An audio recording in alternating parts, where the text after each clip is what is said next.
Farewell to Manzanar, Chapter 13. Outings, Explorations. Once we settled into Block 28, that ache I'd felt since soon after we arrived at Manzanar subsided.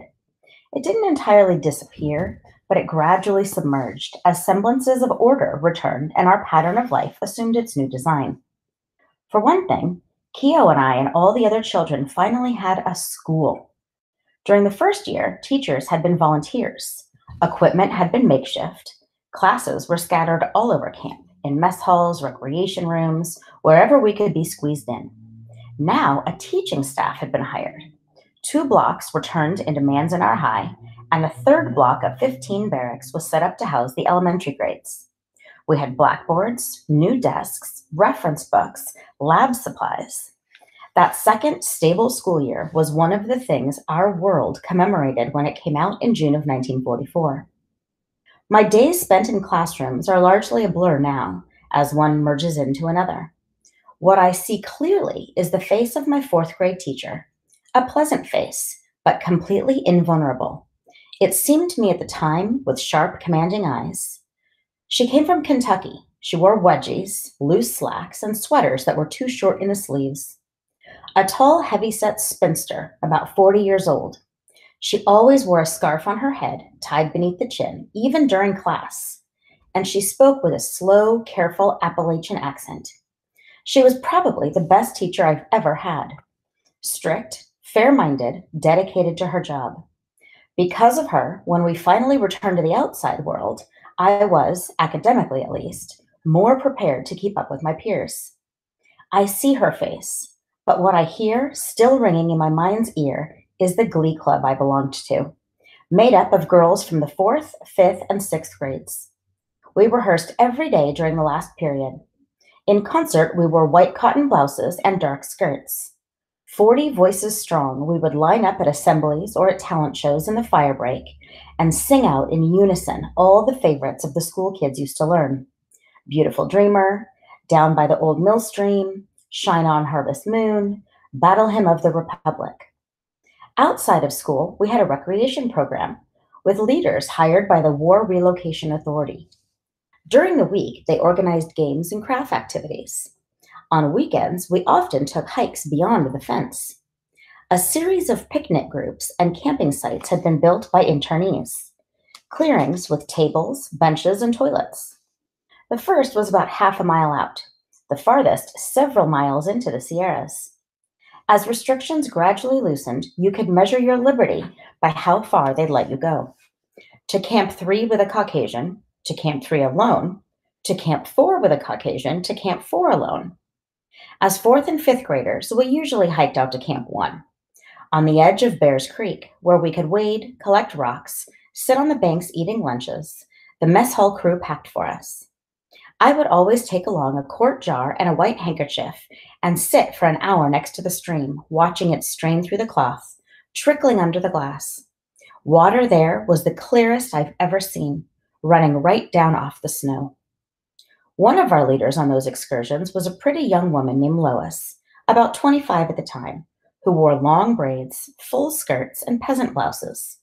She was a Quaker, like so many of the Caucasians who came in to teach and do volunteer work. She also had a crush on a tall, very handsome and popular Nisei boy, who sometimes sang and danced in the talent shows. His name was Isao.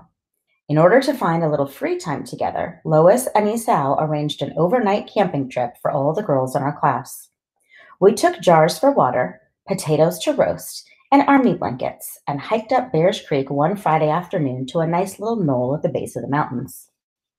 All the girls were tittering and giggling at the way Isao and Lois held hands and looked at each other. They built us a big driftwood fire that night and told us ghost stories until they figured we had all dozed off. Then they disappeared a while to go into the sagebrush. I was still awake and heard their careful footsteps snapping twigs. I thought how hard it would be to walk around out there without a flashlight. It was years later that I remembered and understood what that outing must have been for them. At the time, I had my own escape to keep me occupied. In truth, I barely noticed their departure. This was the first overnight camping trip I'd ever made. For me, it was enough to be outside the barracks for a night, outside the square mile of wire, next to a crackling blaze, and looking at stars so thick and so close to the ground I could have reached up and scooped out an armful. If I had been told the next morning that I could stay outside the fence as long as I wanted, that I was free to go, it would have sent me sprinting for the compound. Lovely as they were to look at, the Sierras were frightening to think about, an icy barricade. If you took off in the opposite direction and made it past the Inos, you'd hit Death Valley, while to the south there loomed a range of brown sculpted hills everyone said were full of rattlesnakes. Camp 1 was about as far as I cared to venture. What's more, Block 28 was where I lived now. One night was plenty, one night every once in a while, to explore whatever was out there. You might call that the image for a whole series of little explorations I began to make during the next year, looking for someplace outside, early gropings for that special thing I could be or do for myself. In addition to the regular school sessions and the recreation program, classes of every kind were being offered all over camp. Singing, acting, trumpet playing, tap dancing, plus traditional Japanese arts like needlework, judo, and kendo. The first class I attended was in Baton Twirling, taught by a chubby girl about 14 named Nancy. In the beginning, I used a sawed-off broomstick with an old tennis ball stuck on one end. When it looked like I was going to keep at this, Mama ordered me one like Nancy's from the Sears Roebuck catalog. Nancy was a very good twirler and taught us younger kids all her tricks. For months I practiced, joined the baton club at school, and even entered contests. Since then, I've often wondered what drew me to it at that age. I wonder because of all the activities I tried out in camp, this was the one I stayed with. In fact, I returned to almost obsessively when I entered high school in Southern California a few years later. By that time, I was desperate to be accepted, and baton twirling was the one trick I could perform that was thoroughly, unmistakably American. Putting on the boots and dress crisscrossed with braid, spinning the silver stick, and tossing it high to the tune of a John Philip Sousa march. Even at 10, before I really knew what waited outside, the Japanese in me could not compete with that. It tried, in camp and many times later in one form or another.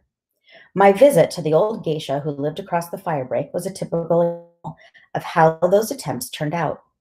She was offering lessons in the traditional dancing called odori. A lot of young girls studied this in order to take part in the big Obon festival held every August, a festival honoring dead ancestors, asking them to bring good crops in the fall. She was about 70, a tiny, aristocratic-looking woman. She took students in her barracks cubicle, which was fitted out like a little Buddhist shrine, with tatami mats on the floor. She would kneel in her kimono and speak very softly in Japanese, while her young assistant would gracefully swing closed knees or bent her swan-like neck to the old geisha's instructions. I sat across the room from her for an hour trying to follow what was going on. It was all a mystery. I had never learned the language, and this woman was so old, even her dialect was foreign to me.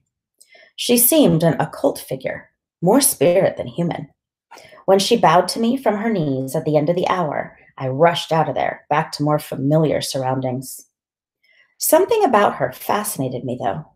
For a while, I tried to keep in contact with her lore via the reports of two girls from my class, Riko and Mitsue, who had stayed on as students. Because they came from wealthy families and spoke and understood both English and Japanese, they had high opinions of themselves. Whenever I pressed them for details of what they'd learned, they would tease me. A good dancer must have good skin, Reiko would say. In order to have good skin, you must rub rose brilliantine hair tonic on your face and rub cold cream in your hair. I went home and did this secretly when no one else was around and waited for my skin to become the skin of an odori dancer. You have to think about your clothing, Mitsue would tell me. A good dancer is recognized by her clothing. You should wear your stockings inside out and never, never wear any underpants. I did this too, on the sly, until Mama asked me why my socks were always inside out and why I was wearing nothing underneath my dress. She was not amused when I explained it to her. She told me to stay away from those girls. They were just being mean. And if I wanted lessons from the old geisha woman, Mama herself would take me over there and arrange it. I shook my head and told her no, I did not want to do that right now.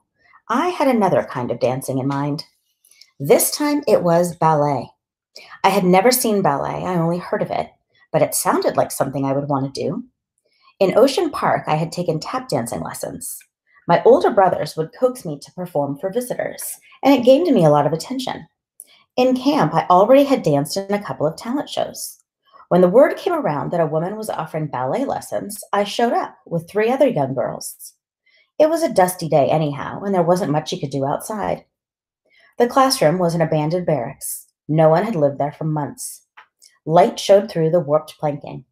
It was almost like going back 2 years to the first day we arrived, except that a piano sat on the bare, splintered boards, and here was a 30-ish Japanese woman with her hair pulled back in a chignon, wearing a pink tutu, a pair of pink toe dancing shoes, and no tights.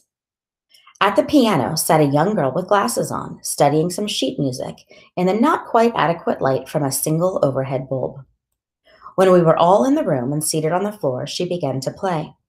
And the dancer began to dance as if she were the one trying out, not us. She twirled and leaped from wall to wall, flinging her arms. She had been a good dancer once, but now she was overweight and sad to watch, even in the eyes of a 10-year-old who had never seen this kind of dancing. I was intrigued by her strange, flat-toed shoes, badly frayed, worn down to the boards. I stared too at her legs. I could not stop watching them while she spun, sidestepping knotholes. They were thick, white, blue-veined, tapering sharply from the quivering thighs, the kind of legs my older sisters would have called daikon ashi. Daikon means horseradish. Ashi is leg. She began to show us a few steps and tricks, beginning with the splits. She hoisted herself and reversed her torso and came down again with her legs spread. I winced, sure that the planks would tear her skin. Then she got up, the four of us, to try first position, which I did mainly out of courtesy, in order to not hurt the feelings of this heavy woman with her daikon ashi and her shredded shoes. After showing us the first three ballet positions, she sat down to rest. She took her shoes off. Her toes were showing blood. I noticed then the lines in her face, the traces of gray in her black hair. I felt so sorry for her, I decided to go ahead and sign up for her course. But once I left that room, back out into the dusty, wind-flurried afternoon, I never did return. Ballet seemed then some terrible misuse of the body, and she was so anxious to please us. Her very need to hold on to whatever she had been scared me away. Among my explorations during these months, there was one more final venture into Catholicism. The Marinol Chapel was just up the street now and easy to get to. I resumed my catechism. Once again, I was listening with rapt terror to the lives of the saints and the martyrs, although that wasn't really what attracted me this time. I had found another kind of inspiration, had seen another way the church might take me in something quite extraordinary. I had watched a girl my own age shining at the center of one of their elaborate ceremonies. It appealed to me tremendously. She happened to be an orphan, and I figured that if this much could befall an orphan, imagine how impressive I would look in such a role. I had long observed her from a distance, a slim and lovely girl, and always aloof, because of the way other kids treated orphans there, as if a lack of parents put you somehow beneath everyone else. I confess I felt that way myself. Orphans were in a class apart. In Block 28, we saw them often. Children's Village, where Sister Suzanne and Sister Bernadette put in a good deal of time, was as near to us as their chapel, 2 blocks away in the opposite direction. Each day, about a dozen of them, including this girl, would come trooping past our barracks on the way to a catechism lesson. On days I intended to go, I would wait till they were half a block ahead so I wouldn't be seen arriving in their midst. This girl had already been baptized. What I witnessed was her confirmation. She was dressed like a bride, in a white gown, a white laced hood and sheer veil, walking toward the altar, down the aisle that converted barracks. Watching her from the pew, I was pierced with envy for the position she had gained. At the same time, I was filled with awe and with startled wonder at the notion that this girl, this orphan, could become such a queen. A few days later, I let it be known that I was going to be baptized into the church and confirmed as soon as the nuns thought I was ready. I announced this to the sisters, and they rejoiced. I announced it at home, and Papa exploded. No, he roared. Absolutely not. I just stood there, stunned, too scared to speak. You're too young. I started to cry. How are you going to get married? He shouted. If you get baptized a Catholic, you have to marry a Catholic. No Japanese boys are in the Catholic Church. You get baptized now, how are you going to find a good Japanese boy to marry? I ran to Mama, but she knew better than to argue with him about this.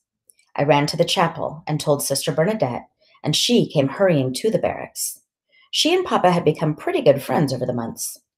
Once every week or so, she would visit, and while he sipped his apricot brandy, they would talk about religion. But this time, when she came to the door and called, Wakatsuki-san, he met her there shouting, No! No baptism! She raised her eyebrows, starting to stare him down. He rose to his full height, as if she, about the size of Mama, were the general of some invading army, and said, Too young! Old enough to know God. Who knows anything of God at 10? This made her angry. Any other time, they would have taken an hour hearing each other out. But now, when she opened her mouth to reply, his upheld flat palm stopped her. He was not going to argue. He wouldn't even let her pass the door. In exasperation, she glared at him, then turned and walked away. I ran to my bunk, devastated, and wept, hating him. I was too ashamed to go back to catechism after that. I just hated Papa for weeks and dreamed of the white-gowned princess I might have become. Late afternoons, practicing my baton in the fire break, angrily, I would throw him into the air and watch him twirl and catch him and throw him high again and again and again.